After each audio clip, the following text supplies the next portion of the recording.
Tu n'es pas arrivé sur ce contenu par simple hasard, et ce n'est pas un accident si ce message est apparu devant toi à cet instant précis. Il existe des synchronicités qui ne répondent pas à la logique, mais à quelque chose de plus subtil, ton intuition. Quelque chose en toi a su s'arrêter ici, car lorsqu'un message te trouve ainsi, sans que tu le cherches, il ne vient pas te distraire. Il vient te montrer quelque chose. Et aujourd'hui, ce qu'il pointe n'est pas extérieur. C'est une vibration qui te frôle depuis un autre plan. Peut-être qu'au cours des dernières heures ou tout au long de cette journée, tu as ressenti un changement discret mais dérangeant. Un poids dans la poitrine sans cause évidente. Une anxiété qui surgit alors que tout semblait stable. Une agitation mentale qui coupe ton élan.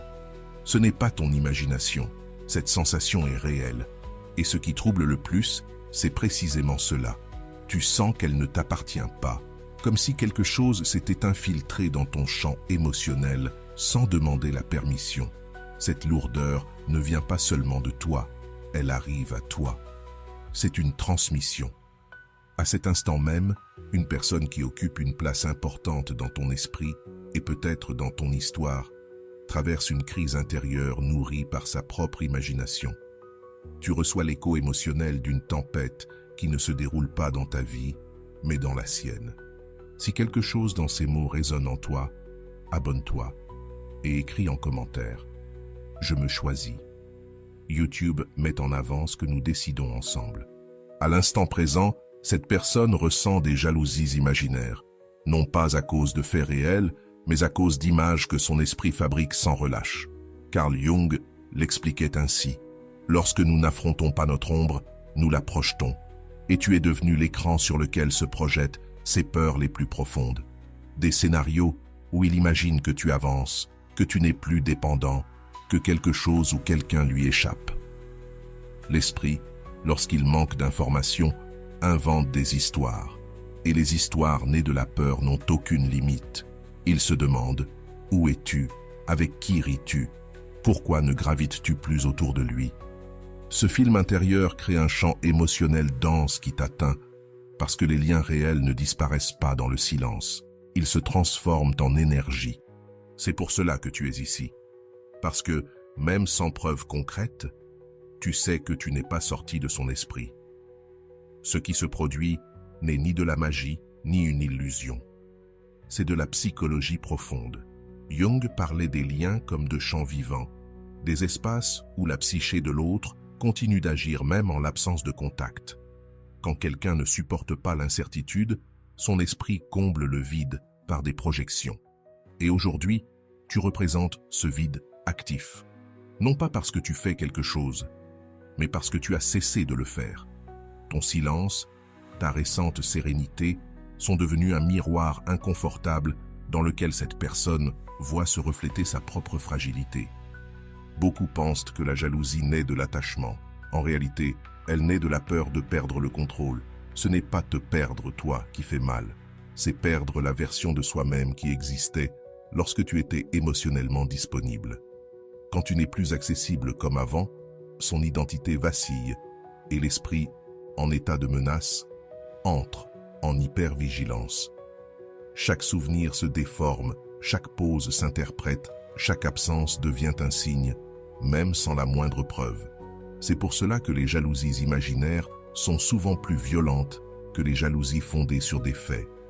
Les faits ont des contours, la fantaisie n'en a pas.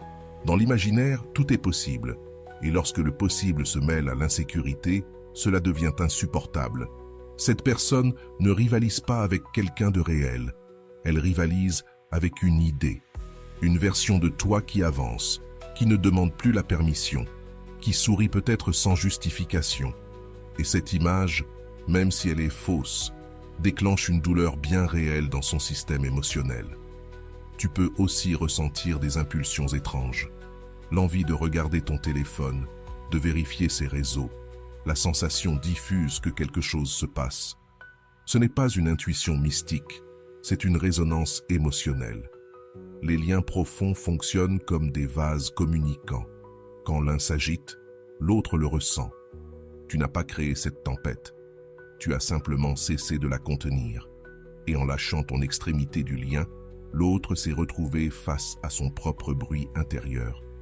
Voici une vérité inconfortable.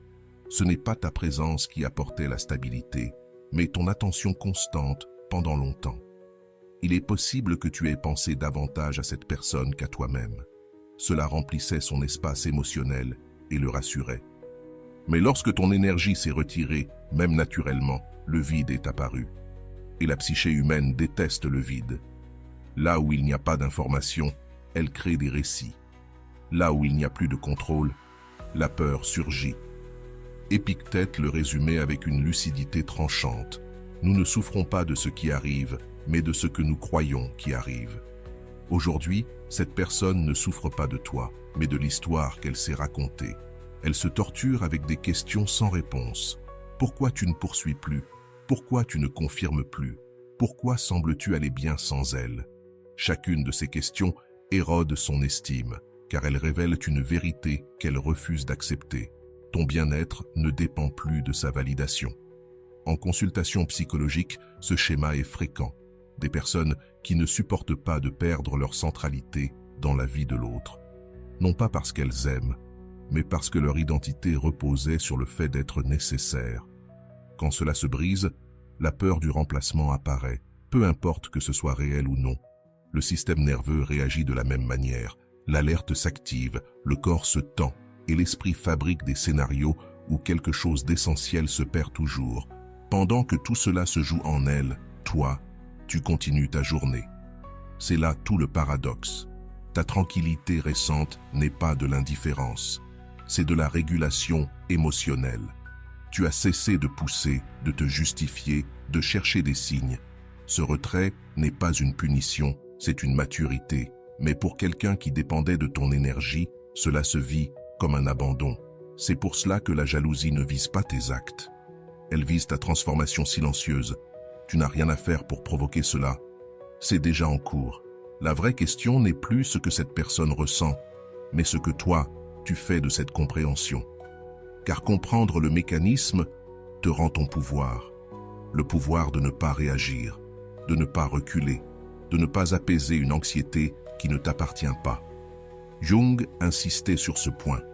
Lorsque tu intègres ta propre ombre, tu n'es plus prisonnier de celle des autres. Ce moment n'est pas une simple coïncidence émotionnelle, c'est un point de bascule. L'énergie que tu as retirée commence à réorganiser le lien, que tu le veuilles ou non. Et plus tu restes ancré en toi, plus le reflet que l'autre devra affronter devient clair. Il ne s'agit ni de gagner ni de perdre. Il s'agit de te choisir sans bruit. Car lorsque tu cesses de poursuivre, quelque chose de fondamental change dans toute la dynamique. Quand une personne sent qu'elle n'est plus le centre, quelque chose se fissure à l'intérieur. Non pas parce que tu es blessé, mais parce que tu as cessé de soutenir une histoire qui la rassurait. L'ego a besoin de certitudes constantes. Ton silence récent les fait tomber. C'est là que naît l'angoisse. Non pas d'une perte réelle, mais de la possibilité.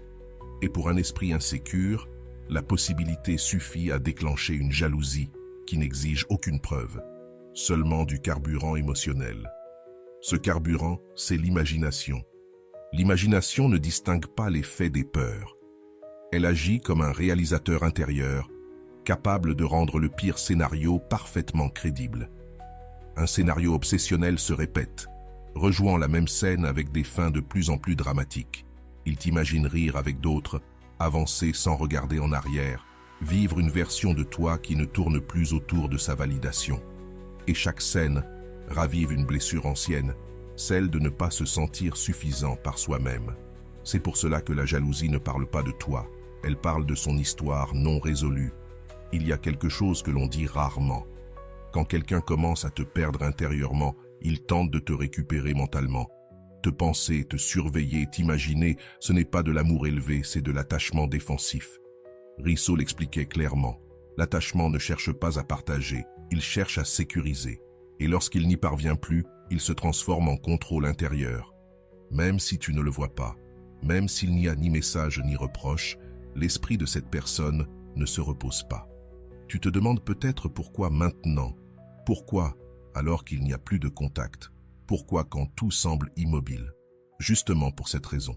Le silence oblige à se confronter à soi-même. Sans stimuli externe, les peurs qui étaient anesthésiées par ton attention refont surface. Ton absence énergétique agit comme un miroir sans filtre, et tout le monde ne supporte pas de se voir sans la version d'eux-mêmes qui se sentait spéciale simplement parce que tu étais là. C'est ici qu'apparaît une clé importante. Ne confonds pas connexion et responsabilité. Ressentir cette énergie ne signifie pas que tu dois intervenir. Avant, tu réagissais, tu expliquais, tu rassurais. Aujourd'hui, non. Et c'est cela qui déstabilise. En ne répondant plus à l'ancien scénario, tu obliges l'autre à faire face à son propre chaos intérieur. Ce n'est pas de la froideur, c'est une limite saine qui redéfinit la dynamique sans avoir besoin de mots. Dans de nombreux cas cliniques, ce point marque une rupture. La personne jalouse se débat entre deux options, mûrir ou intensifier la fantaisie. Elle ne peut pas faire les deux, et ce processus ne dépend pas de toi. Jung disait que personne ne change tant qu'il peut continuer à projeter. En ne réagissant plus, tu interromps la projection, et lorsque cela arrive, l'inconfort devient inévitable mais aussi transformateur. Il est possible que, dans les prochains jours, tu perçoives des vagues, des moments de calme suivis d'inquiétude. Ce ne sont pas des signaux pour agir, mais les échos du réajustement émotionnel du lien, comme une corde qui cesse de vibrer après avoir été trop tendue. Si tu te raccroches d'à nouveau, le cycle recommence. Si tu restes ferme, quelque chose se réorganise. La stabilité ne se ressent pas toujours comme quelque chose d'agréable au début, parfois elle semble étrange. Souviens-toi de ceci, tu n'es pas observé, tu es imaginé. Et la différence est immense. L'un envahit, l'autre se dissout avec le temps. Tant que tu continues à construire une vie centrée sur toi, la fantaisie perd de sa force, car l'imagination a besoin d'une réponse pour se maintenir. Quand il n'y en a pas, elle s'épuise, et ce qui paraissait intense se révèle être une peur mal gérée. Ce processus te concerne aussi, non pour te gonfler, mais pour réaffirmer ton axe. Savoir que quelqu'un pense à toi ne te définit pas. Ce qui te définit, c'est de ne plus avoir besoin d'être pensé pour te sentir valable. C'est cela, le véritable changement qui a tout déclenché. Tu n'es pas devenu inaccessible, tu es devenu émotionnellement autonome. Et pour quelqu'un qui dépendait de ton énergie, c'est profondément déstabilisant. C'est ainsi que se ferme le cercle initial. Les jalousies imaginaires ne sont pas un signal pour revenir en arrière, elles sont la conséquence d'un pas en avant. Jung l'avait averti. Quand une personne change, tout le système réagit. Ce qui importe, ce n'est pas la réaction de l'autre, mais ta cohérence intérieure. Reste là, dans le calme, dans la présence, dans ton propre centre, car lorsque tu ne négocies plus ton axe, ce qui se désordonne à l'extérieur commence à s'ordonner à l'intérieur. À ce stade, il est naturel qu'un doute silencieux apparaisse. Et si tout cela n'était qu'une coïncidence? L'esprit rationnel tente de minimiser ce que le corps a déjà compris. Mais lorsqu'un lien a été intense, il ne se coupe pas comme un fil, il se relâche comme une corde vivante, et dans ce relâchement apparaissent des tensions. Toi, tu ne tires plus, tu n'ajustes plus. À l'autre extrémité, en ressentant l'absence de pression, l'alarme s'active. Non parce qu'il veut revenir, mais parce qu'il ne sait plus qui il est sans cette tension constante. Il faut clarifier un point important. Les jalousies imaginaires ne cherchent pas toujours la reconnexion. Parfois, elles cherchent une confirmation.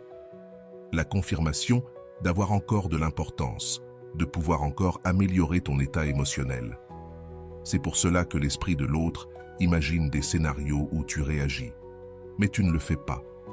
Et cette absence de réaction est ce qui fait le plus mal, parce qu'elle démonte la fantaisie de pouvoir. Il n'y a pas de dispute, pas de reproche, seulement un silence qui oblige à se regarder sans anesthésie. La neuroscience nous apprend que le cerveau déteste l'ambiguïté. Il préfère une mauvaise certitude au vide. Lorsqu'il n'y a plus de signaux clairs, le système limbique de l'autre entre en stress.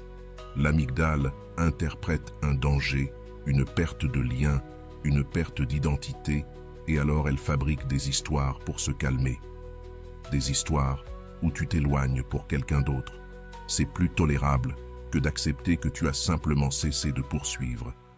C'est ici que beaucoup de personnes reculent. Elles sentent la tension et reviennent t'expliquer, rassurer, reprendre leur ancien rôle. Mais faire cela serait nier ton propre changement. Car ce qui a déclenché tout cela n'était pas un jeu, c'était une transformation réelle. Tu as cessé de chercher une validation extérieure pour ressentir une stabilité intérieure. Et même si tu ne l'as pas annoncé, cela s'est senti. L'énergie n'a pas besoin de mots. Elle se perçoit dans ce que tu ne fais plus. Tu te demandes peut-être si cela va se terminer. Oui, cela se termine, mais pas toujours comme on l'imagine. Soit la personne affronte son insécurité et mûrit, soit la fantaisie s'épuise faute de réponse. Dans les deux cas, tu ne perds rien, car tu n'es plus en train de lutter pour maintenir quelque chose qui dépend uniquement de ton effort. Épictète dirait qu'ici, tu récupères la seule chose qui compte vraiment, le contrôle de ta propre réponse émotionnelle. Observe quelque chose de subtil. Plus tu es calme, plus le conflit de l'autre devient visible. Non parce que tu veux prouver quoi que ce soit, mais parce que la cohérence ressort face au chaos. Tu continues ta routine, tes projets, tes silences sains. Et cela, même si tu ne le sais pas, démonte le récit d'abandon que l'esprit de l'autre tente de maintenir. Parce qu'il n'y a pas de drame, pas de fuite, il y a de la stabilité. Et cela ne correspond pas à la fantaisie d'une perte violente. À ce stade, ta tâche principale est de ne pas interpréter les signaux comme des invitations. Une pensée récurrente, un souvenir, une sensation ne demandent pas toujours une action. Parfois, ils indiquent non simplement qu'un réajustement est en cours. Si tu réagis, tu interromps le processus. Si tu restes présent, tu le complètes. Jung insistait sur ce point. Ce qui n'est pas résolu cherche à se répéter. En ne répétant plus, tu fermes le cycle sans confrontation. Il y a une maturité silencieuse à laisser l'autre traverser son propre conflit. Non par froideur, mais par respect. Respect pour ton processus et pour le sien. Tu n'essaies plus de sauver, de convaincre ou de soutenir. Et cela redéfinit ta place intérieure. Tu passes d'objet de projection au sujet de ta propre vie. Ce changement, bien qu'invisible, est profondément puissant. Si tu dois retenir une chose maintenant, c'est celle-ci. Tu ne perds pas la connexion, tu gagnes en clarté. L'énergie qui se dispersait autrefois se concentre aujourd'hui. Et lorsque cela arrive, les dynamiques commencent à changer. Les déséquilibres remontent à la surface, non pour te punir, mais pour te montrer jusqu'où tu avais cédé. Ce moment ne demande pas de décisions impulsives, il demande une présence ferme et une décision consciente. Tout ce qui se met en mouvement chez l'autre est une conséquence, jamais la cause. La cause a été ton alignement intérieur. Et cet alignement ne se négocie pas. Carl Jung conclut cette scène par une vérité inconfortable, mais libératrice. Lorsque tu cesses de vivre dans l'ombre de l'autre, tu obliges chacun à faire face à la sienne. Toi, tu restes là, calme, centré, dans un silence fertile. Ce qui ne tient pas sans ton énergie n'a jamais été un véritable équilibre. À partir de là, quelque chose s'affine en toi. Tu n'interprètes plus chaque sensation comme un appel extérieur, mais comme une information intérieure. Et cela change tout, car lorsque tu comprends le mécanisme, l'impulsion de réagir s'affaiblit. Tu n'as rien à confirmer, seulement à maintenir ton axe. Le calme cesse d'être une stratégie pour devenir un état. Depuis cet état, ce qui faisait mal perd son urgence, son volume, son pouvoir sur tes décisions. Il est curieux de constater que lorsqu'on cesse de fuir le silence commence à parler clairement. Il révèle quels liens dépendaient de ton effort constant et lesquels pouvaient se soutenir seuls. Les jalousies imaginaires de l'autre mettent cette différence en lumière, non parce qu'elles t'importent, mais parce qu'elles révèlent un déséquilibre antérieur.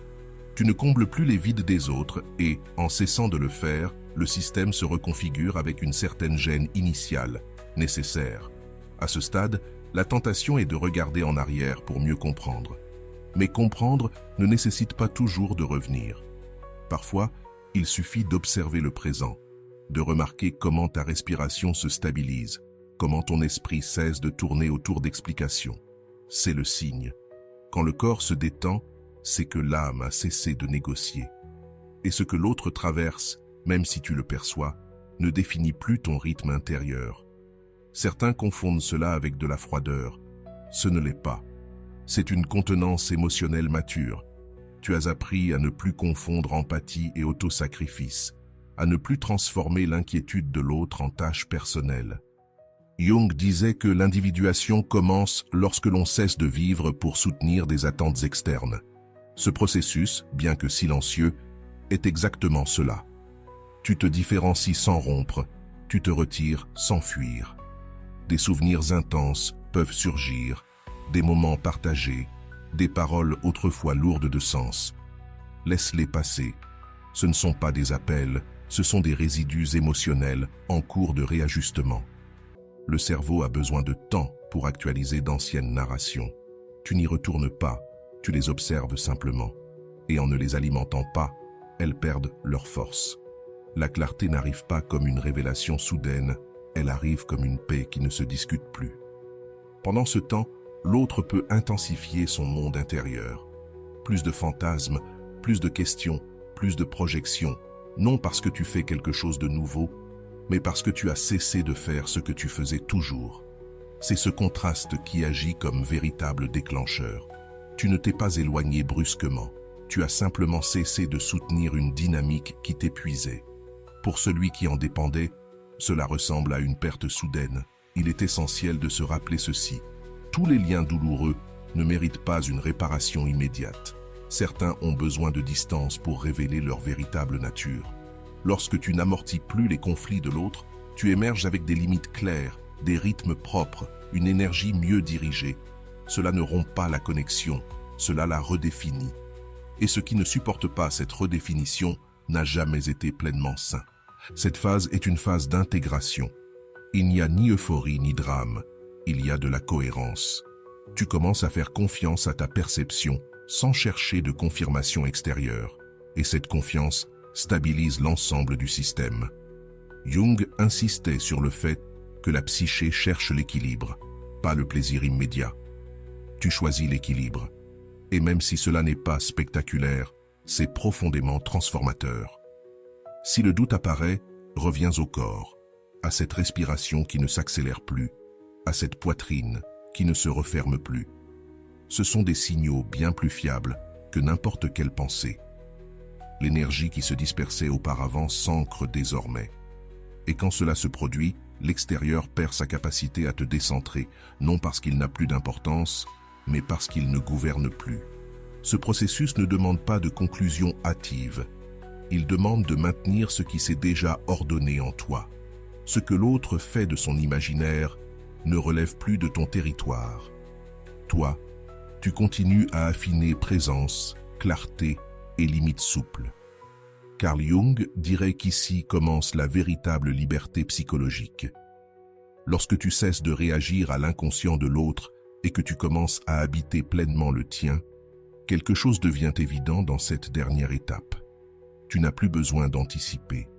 Avant, ton esprit devançait les réactions possibles, tentait de prévoir des scénarios pour garder le contrôle. Aujourd'hui, non. Aujourd'hui, tu attends. Et cette attente n'est pas passive, elle est consciente. Tu as compris que tout mouvement n'exige pas une réponse, que toute émotion extérieure n'est pas un signal. Et dans cette pause ferme, tu récupères une souveraineté intérieure que personne ne peut t'enlever. Quand quelqu'un imagine te perdre, il imagine en réalité perdre l'influence qu'il croyait avoir. Voilà la racine du conflit. Ce n'est pas l'amour qui vacille, c'est la domination émotionnelle. Et toi, sans confronter, sans fuir, tu es sorti de ce jeu. Cela déstabilise, parce qu'il n'y a plus de friction là où il y avait une tension constante. Le calme, pour celui qui vit dans le sursaut, devient une menace silencieuse. Tu remarques peut-être que tu n'as plus besoin de tant t'expliquer. Les mots se simplifient, parfois deviennent superflus. Ce n'est pas du désintérêt, c'est de la clarté. Quand tu sais qui tu es et ce que tu es prêt à soutenir, le discours se raccourcit. L'énergie cesse de se disperser à justifier des décisions. Et cette économie émotionnelle se ressent comme un soulagement. Non parce que tout est réglé, mais parce que tu ne te trahis plus pour maintenir des liens instables. Ce changement ne se fait pas en un jour, il s'intègre par couches. Parfois tu avances, parfois tu doutes, mais une chose ne revient pas en arrière, la conscience. Tu ne peux plus prétendre ne pas voir le schéma. Et voir, même si cela dérange, libère, parce que cela te permet de choisir autrement. Jung soutenait que l'inconscient nous domine tant que nous ne le rendons pas conscient. Tu as déjà franchi ce seuil. Ce qui est intéressant, c'est que pendant que toi tu t'ordonnes, l'autre se confronte à son propre désordre. Non pas parce que tu cherches à lui apprendre quoi que ce soit, mais parce que ta cohérence met en lumière l'absence de la sienne. C'est là la fonction silencieuse des limites bien posées. Elles ne punissent pas, elles révèlent. Et ce qui est révélé peut soit se transformer, soit résister. Dans les deux cas, tu n'es déjà plus au centre du conflit. C'est ici que naît une nouvelle relation avec toi-même, plus honnête, plus stable. Tu ne te définis plus par la réaction de l'autre, ni par l'intensité du lien. Tu te définis par ta capacité à rester calme, même lorsque l'autre n'y parvient pas. C'est une force tranquille, peu visible, mais profondément magnétique. Elle ne cherche pas l'approbation, n'exige pas de reconnaissance, elle se tient simplement. Si l'autre parvient à traverser sa propre illusion, il le fera seul. Sinon, ce résultat non plus ne t'appartient plus, et accepter cela est un acte de maturité émotionnelle, car tous les liens ne sont pas destinés à continuer, mais tous laissent un enseignement. Celui-ci en particulier t'a appris à ne plus te confondre avec le besoin de l'autre, à ne plus porter des émotions qui ne sont pas nées en toi. À ce stade, l'énergie se stabilise. Tu le remarqueras dans de petites décisions. Moins d'urgence, plus de présence. Moins de bruit mental, plus d'intuition claire. Ce n'est pas que tu ne ressens plus, c'est que tu ressens sans déborder. Et cette régulation intérieure est le véritable indicateur de croissance. Non pas l'absence de conflit, mais la capacité de le traverser sans te perdre. Carl Jung affirmait que le plus grand privilège de l'être humain est de devenir soi-même. Non pas la version désirée, ni la version adaptée, ni celle qui fonctionne pour les autres. Tu es en train de marcher vers cela. Et c'est pourquoi ce processus, bien que subtil, est définitif. Il n'a pas besoin d'applaudissements ni de conclusions dramatiques. Il se consolide en silence, comme tout ce qui est réel.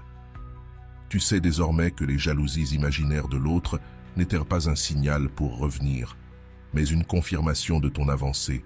Ne t'arrête pas, ne t'explique pas excessivement. Reste dans cet axe qui t'a tant coûté à construire. Car lorsque tu choisis ton centre sans culpabilité, quelque chose s'ordonne pour toujours. Je ne me conforme pas, je me choisis. Dans ce nouvel état, tu commences à remarquer des détails qui passaient auparavant inaperçus. Des conversations qui ne te nourrissent plus, des silences qui désormais te sont confortables. Ton système nerveux apprend à distinguer la connexion réelle de l'attachement déguisé. Et cette distinction est essentielle. Ce que tu confondais autrefois avec de l'intensité, tu le reconnais aujourd'hui comme du désordre émotionnel. Il n'y a pas de jugement, seulement une compréhension lucide qui te rend ta liberté intérieure. L'esprit de l'autre peut continuer à tourner encore un moment. C'est normal. Les fantasmes ne se dissolvent pas immédiatement lorsqu'ils ont été nourris si longtemps. Mais ils ne t'affectent plus de la même manière. Tu ne t'accroches pas. Tu ne te défends pas. Tu ne te justifies pas. Tu demeures. Et cette présence calme désactive peu à peu la projection, car il n'y a plus de miroir pour refléter la peur. C'est ici que quelque chose de subtil mais décisif se produit. Tu récupères ton récit. Tu n'es plus un personnage secondaire dans l'histoire émotionnelle de quelqu'un d'autre. Tu redeviens auteur.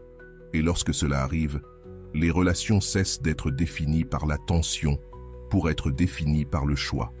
Tu ne choisis plus depuis le manque, tu choisis depuis la présence. Et cela change la qualité de tout ce que tu autorises à entrer dans ta vie. Le lien peut se transformer, se dissoudre ou se refermer. Tu n'as pas besoin de l'anticiper. L'essentiel est que tu ne négocies plus ton centre pour le maintenir. Et cette cohérence intérieure t'accompagne, quel que soit le résultat. Tu ne perds rien d'essentiel.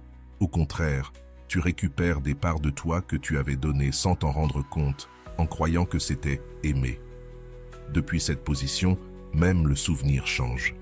Il ne fait plus mal, il ne sert plus, il s'intègre comme une expérience. Et cela, c'est une guérison réelle. Non pas effacer le passé, mais le remettre à sa juste place. Jung disait que ce qui n'est pas intégré se répète. Tu as intégré. Et c'est pour cela que ce cycle ne t'attrape plus comme avant. Une chose devient claire désormais. Ta valeur ne dépend pas d'être désirée, imaginée ou craint. Ta valeur se soutient seule. Et lorsque tu la reconnais, les dynamiques fondées sur la jalousie perdent leur sens. Tu n'as plus besoin d'être au centre du conflit pour te sentir vivant. La paix cesse de sembler ennuyeuse et commence à ressembler à un foyer.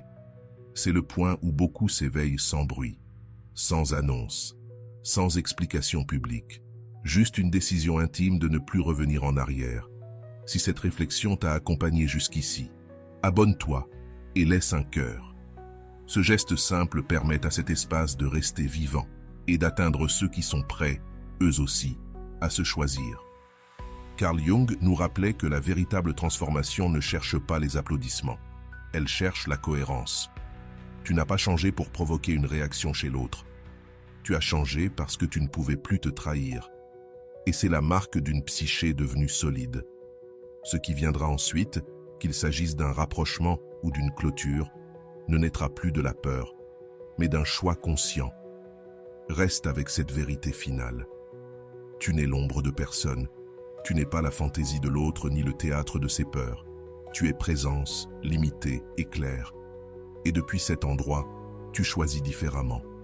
Comme dirait Jung, lorsque l'individu devient intègre, le monde cesse de le manipuler. Aujourd'hui, tu ne poursuis plus, tu ne supplies plus, tu n'attends plus de signes. Tu es le calme que personne ne peut manipuler.